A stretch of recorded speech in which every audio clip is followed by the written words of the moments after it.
உங்கள் தங்கம் வெள்ளி வைர நகைகளை விற்று பணம் பெற நம்பிக்கையான நிறுவனம் மேக்ஸ் கோல்ட். கால் 04454545545. தங்கம்னா காசு, அது விற்கணும்னா மேக்ஸ். இந்த வீடியோவில் ரஜினிகாந்த் அவர்களுடைய ஒரு ஓப்பனான ஸ்பீச். எப்போவுமே ரஜினிகாந்த் அவர்கள் எந்த விழாவுக்கு போனாலும் மனசில் பட்டதை பட்டுன்னு பேசிடுவாப்புல. அது என்னன்னு பார்ப்போம்.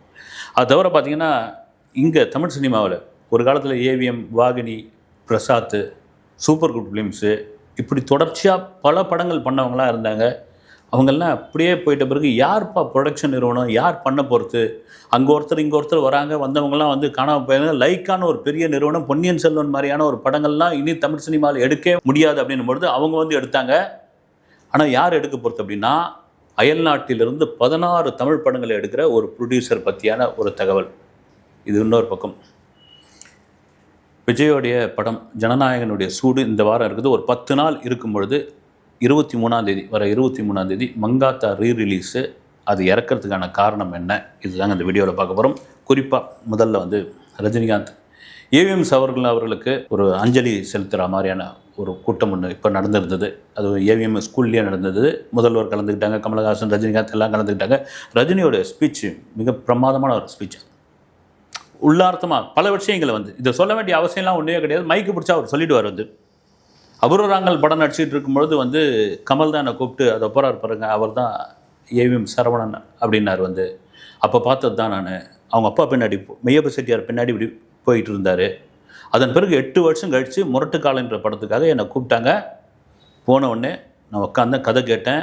அவ்வளோ கரெக்டாக டிசைன் பண்ணி இருக்கக்கூடிய ஒருத்தர். வந்து நான் எத்தனையோ அமைச்சர்கள், எத்தனையோ அரசியல்வாதிகள், எத்தனையோ ஆன்மீகவாதிகளுடைய அவங்களுடைய பர்சனல், அது அவங்களுடைய அலுவலக அறைக்கெல்லாம் போயிருக்கிறேன்.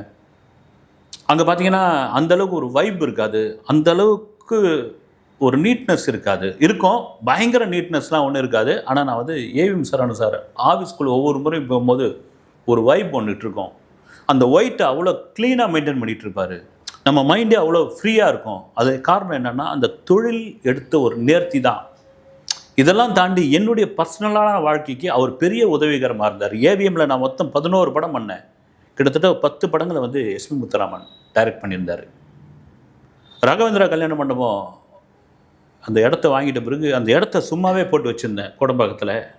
ஒரு நாள் அப்படி பார்த்துட்டு எனக்கு ஃபோன் அடித்தார். அந்த வழியாக வந்து பார்த்துட்டு, ஒரு இடம் வாங்கி போட்டு அது காலியாக வச்சிருக்கக்கூடாது ரஜினி, அதை உடனே கட்டடம் கட்டிடு அப்படின்னாரு. அப்போ தான் கல்யாண மண்டபம் கட்டணும்னு முடிவுக்கு வந்த பிறகு அவர் வந்து ஒரு என்ஜினியர் மாதிரி வந்து பக்கத்துலேருந்து பார்த்து அந்த கட்டடம் எழும்புற வரைக்கும் அவர் இருந்தார், கூட இருந்தார்.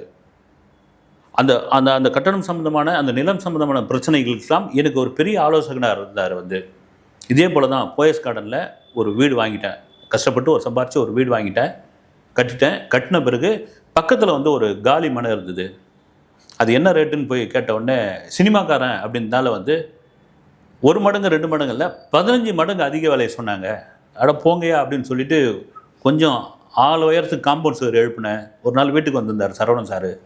வந்துட்டு, இல்லை ரஜினி, இந்த இடத்த வாங்கிடு, எவ்வளோ ரூபா கொடுத்தாலும் வாங்கிடு, நீ வந்து பிரபலமாகிட்டு இருக்க, மிகப்பெரிய பிரபலம் ஆவ, அப்போ உனக்கு இங்கே இருக்கிறவங்க ப்ராப்ளம் கொடுப்பாங்க, அதை இப்பயே வந்து முடிச்சிடணும், வாங்கிடு அப்படின்னாரு. இது தாங்க ஒரு குருட்சேத்திரத்தில் எப்படி கண்ணன் வந்து உட்காந்த இடத்துல ஒரு பெரிய ஆலோசகராக இருக்கிறாரோ, அது மாதிரி வந்து அவர் எனக்கு ஒரு கண்ணனாக இருந்தவர். வந்து இப்போ தான் அவருடைய இழப்பு என்னான்னு தெரியுதுன்னு இதெல்லாம் சொல்ல வேண்டிய அவசியமே கிடையாது. வந்து அதுதாங்க ரஜினிகாந்த். வந்து அதான் அப்போ ஏவிஎம் சரவணன்றவர் எவ்வளோ ஒரு முக்கியமான ஒரு நபராக இருந்திருக்கார் பாருங்கள். அவர் வேலைன்னா அவர் வந்து ப்ரொடியூஸ் பண்ணிட்டார், அவர் போகிறார் அப்படின்ற மாதிரி இல்லாமல் உள்ளே இறங்கி ஒரு நடிகருக்கு எவ்வளோ பெரிய உதவியாக இருந்திருக்கார். வந்து அந்த விசுவாசம் தான் ரஜினியாகட்டும் கமலாகட்டும் வந்து ஏவிஎம்க்கு அத்தனை படம் பண்ணி கொடுத்துருக்காங்க. அத்தனை படம் பண்ணி கொடுத்துருக்கோம். இது ஒரு பக்கம் இருக்கும்போது நம்ம சொன்ன மாதிரி தான் இன்றைக்கி தமிழ்நாட்டில் ப்ரொடக்ஷன் நிறுவனங்கள் அப்படின்னு இருக்கா அப்படின்னா ஒரு காலத்தில் இருந்ததுங்க. வந்து ஏவிஎம் உள்ள நுழைஞ்சிங்கன்னா நாங்கள் ரிப்போர்ட்டராக இருந்த காலத்தில் கிட்டத்தட்ட 12 ஷூட்டிங் நடக்கும். அப்போ இந்த அவுட்டோர் வேன் தான், இப்போ கேரவேன் வேன்லாம் கிடையாது. அவுட்டோர் வேன் வந்து ஒவ்வொரு இடத்துலையும் ஃப்ளோரை தாண்டி வெளியெல்லாம் நின்றுட்டு இருக்கோம். அப்போ அந்த கேரவேன் இல்லாத ஆர்டிஸ்ட்லாம் சேர் போட்டு உட்காந்துட்டு இருப்பாங்க. இன்னும் பண்ணிங்கன்னா நீங்கள் ஹீரோவை பார்க்காம ஹீரோயின் பார்த்து பேசிட்டு வந்துட்டிங்கன்னா ஹீரோக்கள் கோச்சிப்பாங்க. வந்து ஒரு ஈகோ தான். வந்து ஹீரோவை பார்க்காம நீ அங்கே போய் பேசிட்டியா அப்படின்ற மாதிரி ஒரு ஏவிஎம்குள்ளே நீங்கள் போயிட்டீங்கன்னா வெளியே வரும்போது ஒரு 15-20 இன்ட்ரியோடு நீங்கள் வெளியே வரலாம். அதெல்லாம் ஒரு பொற்காலம். அப்படியே எதிர்க்க வந்தீங்கன்னா வாகினி, அந்த பக்கம் சாலிகிராமம், அருணாச்சலம் ஸ்டுடியோ போகும்போது பிரசாத், இதெல்லாம் தாண்டி வந்து அருணாச்சலம் ஸ்டுடியோ, மோகன் studio, Sharada studio, Vikram studio, ஒவ்வொரு ஸ்டுடியோவும் காணாமலே போயிடுச்சு. ஒவ்வொன்றா இல்லாமலே போயிடுச்சு. ப்ரொடக்ஷன் நிறுவனங்களே இல்லாமல் போயிடுச்சு.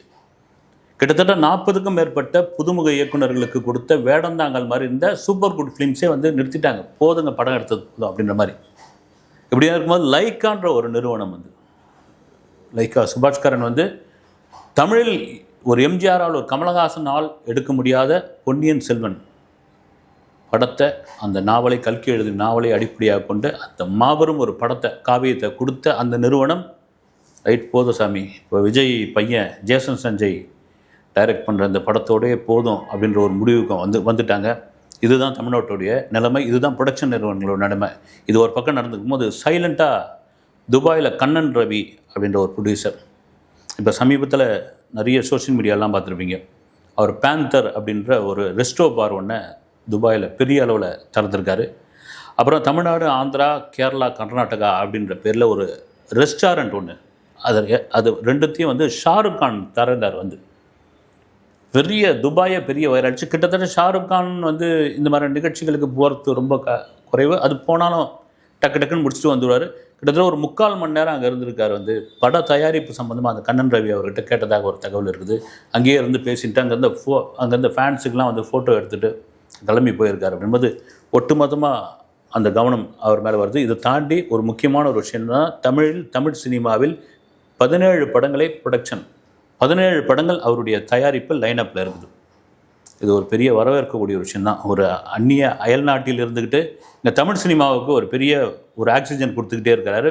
அதில் மிக முக்கியமான ஒரு விஷயம், அவர் ராவணக்கோட்டம்னு ஒரு படமே எடுத்திருக்காரு. அந்த படம் ஓடவில்லை. ஆனால் வந்து அது பாக்கியராஜ் அவருடைய நண்பர் அப்படின்னால அவருடைய மகனை வைத்து ஒரு நன்றிக்காக எடுத்த படம். அது இப்போ பார்த்திங்கன்னா தலைவர் தம்பி தலைமையில் அப்படின்னு ஒரு ஜீவாவுடைய ஒரு படம் வருகிற 17ஆம் தேதி துபாயில் மிகப்பெரிய அளவில் ஆடியோ லான்ச் நடத்த போகிறாங்க.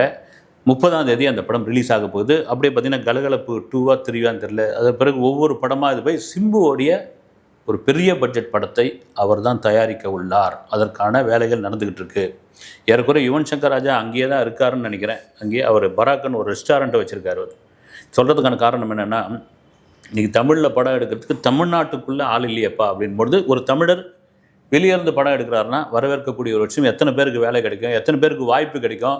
எனக்கு தெரிஞ்சு பார்த்தீங்கன்னா நிறைய பேர் அசிஸ்டன்ட் டைரக்டர்லாம் காசு செலவு பண்ணி இன்னும் ஃப்ளைட்டை பிடிச்சி போய் அங்கே கதை சொல்கிறதுக்கெல்லாம் வெயிட் பண்ணிகிட்டு இருக்காங்கன்னு வரவேற்கக்கூடிய ஒரு விஷயம். 9ஆம் தேதி ஜனநாயகன், 10ஆம் தேதி பராசக்தி. இதுக்கு இடையில் வந்து அடுத்த பரபரப்புக்கு ரெடி ஆகிட்டாங்க. இந்த AK-64ன்னு ஒரு படம், அது எப்பப்பா ரெடி ஆகும்? அஜித் வந்து சம்பளத்துலேருந்து இறங்கவே மாட்டாரா? அவரை வச்சு ப்ரொடக்ஷன் பண்ணுறதுக்கு தயங்குறாங்க. சம்பளத்துலேருந்து கொஞ்சம் இறங்குங்க. ஏன்னா குட் பை டக்லிலாம் வந்து ஓகே, நல்ல படம், ஃபேன்ஸ் கொண்டாடினாங்க. ஆனால் லாபமாக பார்க்கும்பொழுது அது கையை கடிக்கலை. விடாமுயற்சிலாம் பயங்கர நஷ்டங்க. இதை தவிர கொஞ்சம் இறங்கி வந்தால் நல்லாயிருக்கும் அப்படின்பொழுது இல்லை, ஒன்ஸு சம்பளத்தை ஏற்றிட்டாருன்னா அஜித் அதுலேருந்து இறங்கவே மாட்டாருங்கிற மாதிரி ஒரு தகவல். இதை யார் ஏஜிஎஸ் பண்ண போகிறாங்க? அப்புறம் மறுபடியும் லைக்காகவே வந்து பண்ண போகிறாங்க. மறுபடியும் லைக்காவா? விடாமுயற்சியில் பட்ட இதுவே ஆகாதா? பல விஷயங்கள். அப்புறம் தெலுங்கு நிறுவனம் வரப்போகுது அப்படின்னு மாதிரி எல்லாரும் கால்குலேட் பண்ணி பார்ப்பாங்க. இப்போ என்னென்னா அஜித்தே சொந்தமாக எடுக்கிறாரு. ஏன்னா இந்த விமர்சனம் சோஷியல் மீடியாவில் வந்தது. இவ்வளோ சம்பளம் கேட்குறவர் அவரே சொந்த படம் எடுத்தா என்ன அப்படின்ற கேள்வி நியாயமான ஒரு கேள்வி தான். கமலஹாசனுக்கு இந்த கேள்வி வந்தபோது அவர் தொடர்ச்சியாக படம் எடுத்துக்கிட்டு இருக்கார். ரஜினிக்கும் அந்த கேள்வி வந்தபோது அவரும் படம் எடுத்தார், சொந்த படம் எடுத்தார். இப்போ அந்த AK-64 அஜித்தே தயாரிக்க போகிறார். ஏற்கனவே ஒரு ப்ரொடக்ஷன் நிறுவனம் பேர் வச்சிருந்தார், AK இன்டர்நேஷ்னல்னு. அதில் தயாரிக்க வர. இதில் ரொம்ப முக்கியமான ஒரு விஷயம், 23ஆம் தேதி மங்காத்தா ரீரிலீஸ். அதை கொண்டாடுறதுக்கு தயாராகிட்டாங்க. அஜித்துடைய அந்த சினிமா கேரியரில் மிக மிக மிக முக்கியமான ஒரு படம் வந்து மங்காத்தா. ஏன்னா ஒரு மாஸ் ஹீரோ, ஒரு நம்பர் 1 ஹீரோ, ஒரு ஆன்டி ஹீரோவாக நடிக்கிறதுக்கு ஒரு பெரிய தைரியம் வேணும். அப்படி ஒரு ஆன்டி ஹீரோவாக நடித்து கலக்கின ஒரு படம் வந்து மங்காத்தா. சிம்பு கூட அந்த சமயத்தில் பல பேட்டிகள்லாம் சொல்லியிருந்தார். சத்யம் தியேட்டரில் போய் எனக்கே டிக்கெட் கிடைக்கல, அப்புறம் என்னை உள்ளே விட்டாங்க, சேர் கிடையாதுன்னாங்க. நான் நின்றுக்கிட்டே அந்த படத்தை நானும் மகத்துவம் பார்த்துக்கிட்டு இருந்தோம். அப்படி வந்து நான் வந்து தலையோடைய பயங்கர ரசிகர் அப்படின்னு அதை வந்து டிஜிட்டல் முறையில் நிறைய ரீகட்லாம் பண்ணி அது வந்து ஒரு புது ஃப்ரெஷ்ஷாக வந்து ஒரு படமாக ரீரிலீஸ்க்கு வரப்போகுது. ஏன்னா சமீபமாக 2025 ரீரிலீஸில் பல படங்கள் பட்டையை கிளப்பிச்சு. குறிப்பாக படையப்பா மாதிரியான படங்கள், படையப்பா தான் 23-24 கோடி அடித்து தூக்குச்சு வந்து. அதனால் மங்காத்தாவுக்கு 23ஆம் தேதி ஒரு பெரிய எதிர்பார்ப்பு. வேறு படங்கள்லாம் இல்லை. அதுக்குள்ளே அந்த ஜனநாயகன் பராசக்தியெல்லாம் ஓடி ஒரு பெரிய வசூலை தந்துடும். அதுக்கு ஒரு பக்கம் வெயிட் பண்ணிக்கிட்டே இருக்காங்க. சரி, AK-64 எப்போ ஆரம்பிக்க போகிறாருன்னா மே மாதம் அதனுடைய படப்பிடிப்பு தொடங்க போது. யார் இயக்குனர் அப்படின்றது வந்து பெரிய கேள்விக்குறி. ஏன்னா இது கேள்விக்குறிக்கான காரணம் என்னென்னா, ஒரு பக்கம் வந்து சிறுத்தை சிவான்றாங்க, இன்னொரு பக்கம் வந்து ஆதிக்கு தாங்க பண்ண போகிறார் அப்படின்றாங்க, இன்னும் ஏஎல் விஜய் அப்படின்னாங்க. ஏஎல் விஜய் வந்து அவர் கார் ரேஸ் சம்மந்தமான ஒரு டாக்குமெண்ட்ரி ஃபிலிம் ஒன்று எடுத்து கொடுத்துருக்காரு. அதனால் ஏஎல் விஜய் இந்த ஆட்டத்துக்குள்ளே வரல. சிவாவா ஆதிக்கா அப்படின்ற ஒரு கொஸ்டின் மார்க் இன்னும் இருந்துகிட்டே இருக்குது. அதையும் விரைவில் அப்டேட் வரும். அடுத்த வீடியோவில் சந்திக்கிறேன். நன்றி.